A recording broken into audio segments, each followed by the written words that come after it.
మరిన్ని రాష్ట్ర వ్యాప్త వార్తలు వేగంగా సంక్షిప్తంగా చూద్దాం.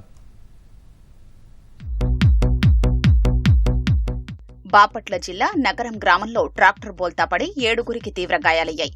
దాసరిపాలెం గ్రామానికి చెందిన సుమారు 20 మంది యువకులు గోవాడ తిరునాళ్లకు ట్రాక్టర్పై వెళుతుండగా డ్రైవర్ అతివేగంతో మలుపు తిప్పడంతో ఈ ప్రమాదం జరిగింది. అనంతపురంలోని 2 వేర్వేరు ప్రాంతాల్లో రాత్రి అగ్ని ప్రమాదాలు జరిగాయి. అర్ధరాత్రి వేళ దుకాణాల్లో ఎవరూ లేకపోవడంతో ప్రాణనష్టం తప్పింది. అగ్నిమాపక సిబ్బంది మంటలు అదుపులోకి తెచ్చారు. ముఖ్యమంత్రి సహాయ నిధి ద్వారా 350 మందికి సాయం అందించేందుకు ప్రతిపాదనలు సిద్దం చేసినట్లు మడకశిర ఎమ్మెల్యే ఎంఎస్ రాజు తెలిపారు. నియోజకవర్గంలోని పలువురు లబ్దిదారులకు సీఎంఆర్ఎఫ్ చెక్కుల్ని ఆయన పంపిణీ చేశారు. ముఖ్యమంత్రి చంద్రబాబు 8 నెలల్లో రాష్ట్రాన్ని గాడిలో పెడుతున్నారని అనంతపురం ఎమ్మెల్యే దగ్గుబాటి ప్రసాద్ అన్నారు. నగరంలోని రామ్నగర్ ఫ్లైఓవర్ కింద పార్కు నిర్మాణానికి ఆయన భూమి పూజ చేశారు.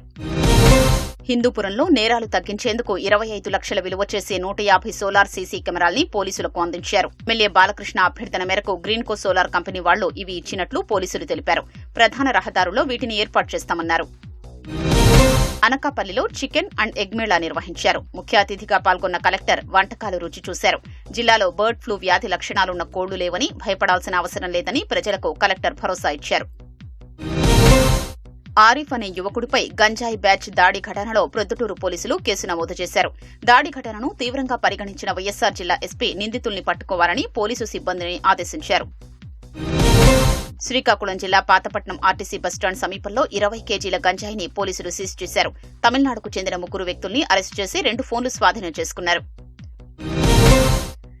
నెల్లూరు జిల్లా సంగం మండలం కోలగట్ల వద్ద పెన్నా నదిలో ఈతకు వెళ్లి ఓ యువకుడు మృతి చెందాడు. ఆత్మకూరుకు చెందిన యశ్వంత్ 10వ తరగతి చదువుతున్నాడు. స్థానికులు నీటిలో గాలించి మృతదేహాన్ని వెలికితీశారు. చీరాల మండలం బోయినవారిపాలెంలో నిర్వహించిన ఎద్దుల పందేలు ఉత్సాహంగా సాగాయి. తాళ్లు కట్టిన 1.5 క్వింటాళ్ల బరువున్న నాటుబండిని 10 నిమిషాల్లో ఎక్కువ దూరం లాగిన వాటికి బహుమతులు అందించారు.